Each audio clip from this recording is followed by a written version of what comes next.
Hello friends, and welcome back to Reelin' with Rachel, where we are prepping you for homeschool. This channel is your resource for getting your homeschool ready for the fall. So go ahead and subscribe, hit the notification bell, put it into your routine, these daily videos, when you're drinking coffee or whatever, so that you can make your homeschool the best it can be.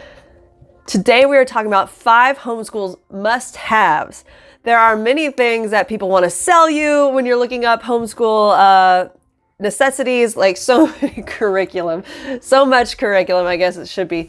And there's just so much out there that is being advertised to you, that is trying to be sold to you, that you think, I should have that. You see it on the Instagram pictures, other people's products, and you're like, I gotta have that. There are so many things out there that it can feel drowning. So these are my 5 homeschool must-haves to get you started with homeschooling this semester. The first one is a journal for you. This will help you keep track of activities. This will help you keep track of your feelings. Like, this is where you process and really work through who you are when you're trying to lead your family.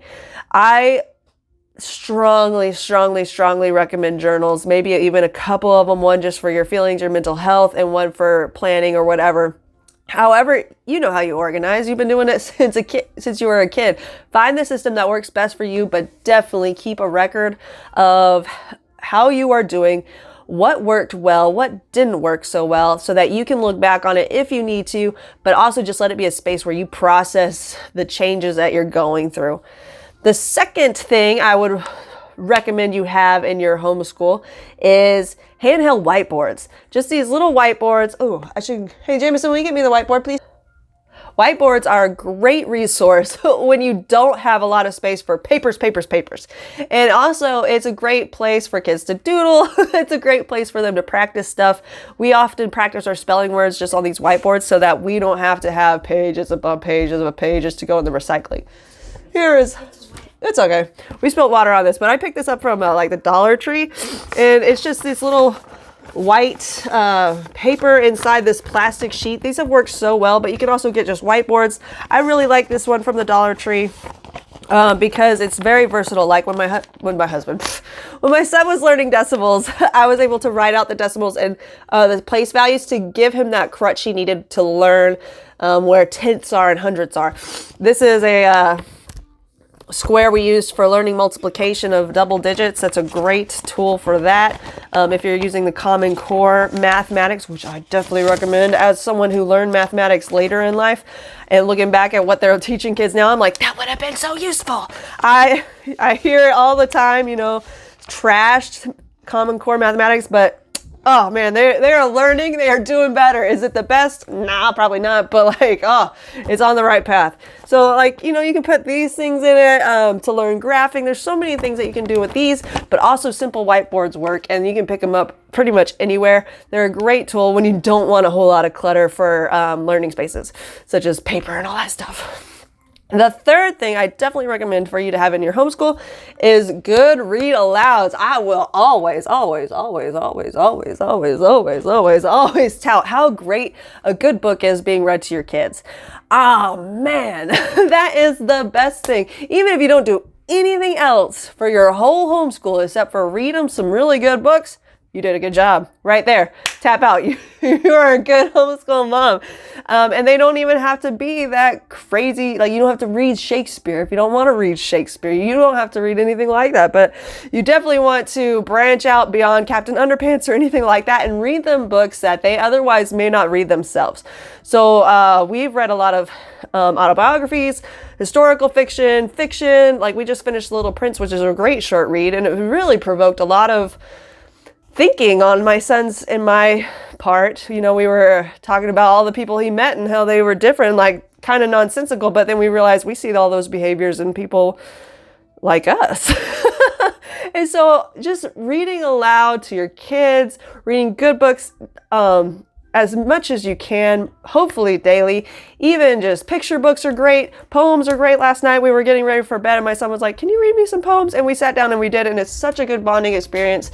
Everything can be a learning topic. So definitely, that would be my number one thing, having good read alouds for your homeschool. The fourth fourth thing I would recommend for your homeschool is having calm spaces. You are going to be frustrated. You are going to be angry. You're going to have to process all these really heavy feelings because you're close together. There's no sitting up to school and having that whole time to calm down while they kind of have a crappy day because they started off getting yelled at by their mom. So definitely have calm spaces for you.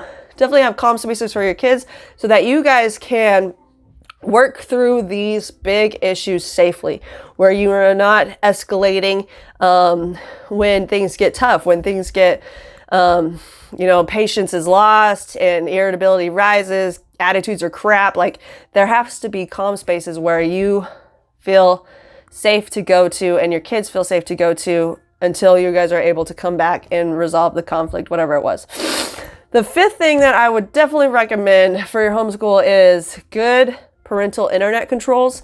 A lot of us are using technology to learn, and a lot of us had kids using notebooks and Chromebooks from the school, and they should have had those built in, but honestly, not all schools do that. Like, I know that's kind of crazy, or the internet controls only worked really well at school. I don't know how it all works, but sometimes you would take it home and the internet controls were not the same. And so kids are able to come across material that isn't healthy for them, that isn't age appropriate for them, all that stuff. So definitely put in internet controls, parental controls for your technology that your kids are using. That way that there's nothing scary that pops up accidentally. There's nothing that they're Googling that sends them someplace they did not expect to go. And we use a family Google thing. It's free and it's been really excellent. I've been able to there's many options you can do. You can have an option where you just see what they're Googling. You have an option where a lot of mature content is blocked, but not like that's iffy. We have it on a setting where I just block everything except for certain websites that they use, and we will unblock stuff as we need it. And that's been a way that I've been able to keep our internet usage safe. But that's always an evolving thing. Like, internet safety is such an important topic right now, and it will continue to be as long as we're in the digital age. So always be thinking about that. Always be thinking about if your kid's device connects to the internet or uses data, there are ways for strangers to contact them, and there are many nefarious sites they can visit. So that is my 5 homeschool must-haves getting started for this semester.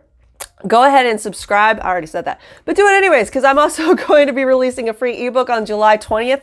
And that way you can also, that's just another resource for you to get started and feel confident going into this unknown season that we all are walking through. Fist bump, we got this, and I'll see you again tomorrow. Bye.